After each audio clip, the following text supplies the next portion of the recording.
You show up on a Friday. People pitch their ideas.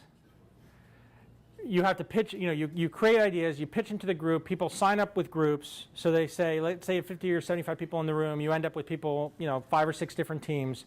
They then go and over the next Saturday and Sunday morning, they build their application. And people stay all night long and they crank on whatever they're cranking on. And then you have pitches on Sunday midday. And then you select a winner. And sometimes there's a prize and sometimes there's not. And then people go home and crash. And most people call in sick on Monday.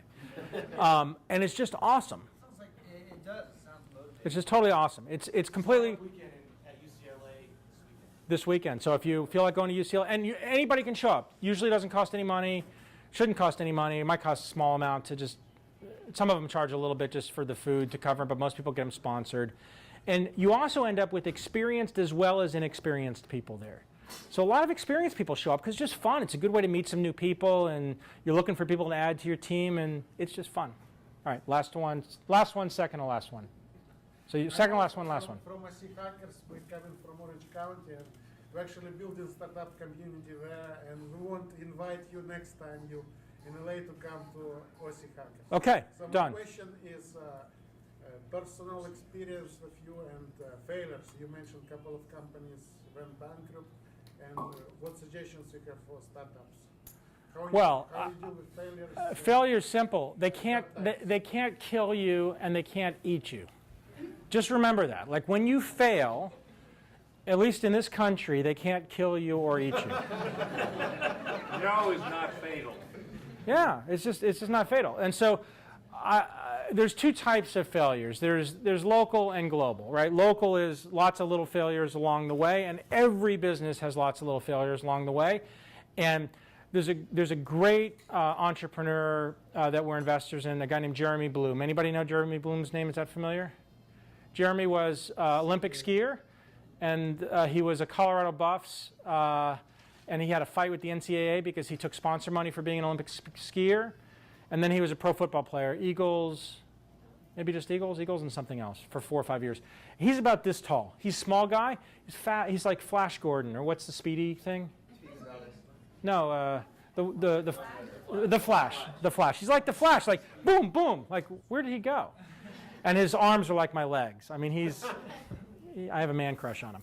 Anyway, he's running a company called Integrate that we're an investor in, and he talks about the following moment.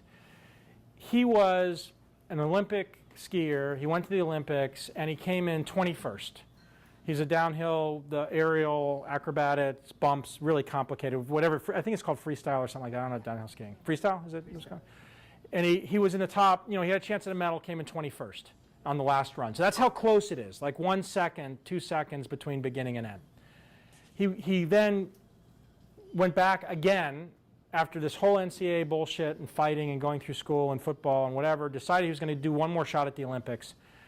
Best skier in the world of the year of the Olympics in, it's the one that Apollo Ono won all his things. Canada, was that Canada?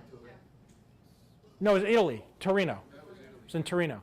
#1 skier in the world. He was like 10 in a row. He was amazing. Last run, he's the last guy. So he gets the last position. He's either going to get a gold or not. And that's how close it is. If he doesn't get a gold, he's not going to medal. And on halfway down the run, on one bump, like he caught an edge or something on a bump and just like landed in his seat a little bit and recovered fine, but that was enough. He came in 8th place. Okay? Best skier in the world. And the video is amazing to watch. Like he's gracious. You can see like the emotion, but he's gracious. And he does all the interview bullshit that you have to do after you don't win your gold medal.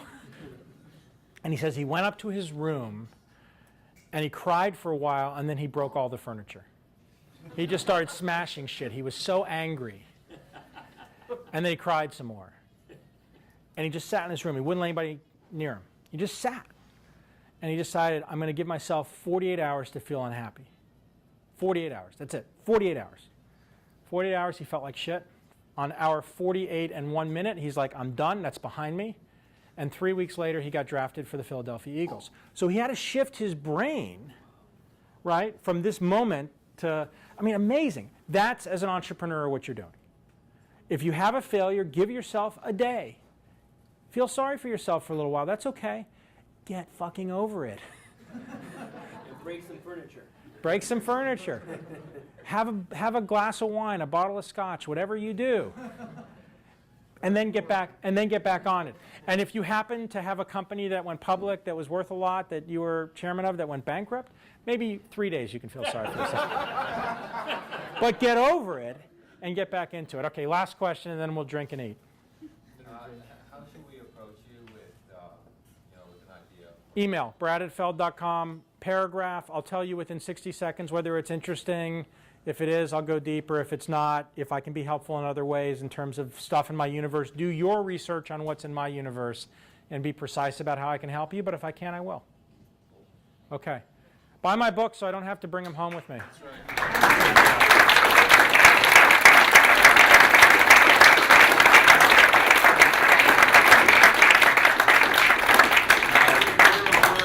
We're seconds from the wine and sushi. We have a nice fruit. Oh, and I'll go sign the books if you buy them. Yes. Special And is it more with this? no, signature same price. Crazy not to get that. Thank you, Clearstone Ventures, for the sushi and the wine. It's a great display of wine, guys. I would absolutely, even if you don't like wine, I would actually get part of that. We have here you, sir, and you, first glass of wine, right? Okay, great. Sarah asked me, there is a page in the back. Those of you that want to be called from Sarah as a resource for any article, do you want to explain this? Yeah, thank you. Sometimes we do news stories on topics that might involve startups or entrepreneurs or how difficult it is.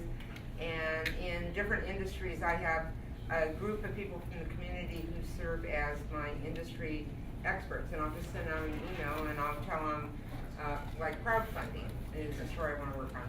And I'll tell them what the story is, if I know what the deadline is, and then people will just shoot back an email with their thoughts, their input. Some people will send me data, and that input may end up in the story as a quote or as just input to the story. And it's kind of a community building the Is it story. like Haro? Kind of. Great, awesome. Okay, so we got that. Okay, who won the book? Brian, come on up, buddy. Talk about a leader in the group. Thank you, sir. Everybody That's on why the books aren't selling. Everyone's waiting to get the freebie, and then I want them to go buy it. All right, so who won venture deals, buddy? Let's see. So, based on the criteria of both lesson retention and frequency, where is Mrs. Mulry? Hey! We had, and I quote, my faves, you become a leader by doing shit and give them an assignment.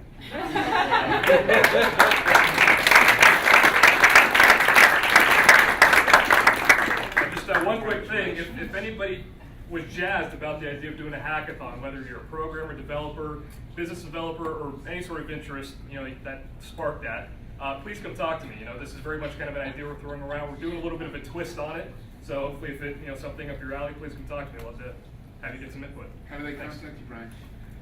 Email rrtippy@aol.com. As in rock and roll? I like to think it's rock and roll tippy. You make your own assumption. What is it one more time? rrtippy@aol. And again, my name is Brian. Thank you, Brian. Thank you, guys. All right, guys, thanks for coming. Enjoy. We'll hang out for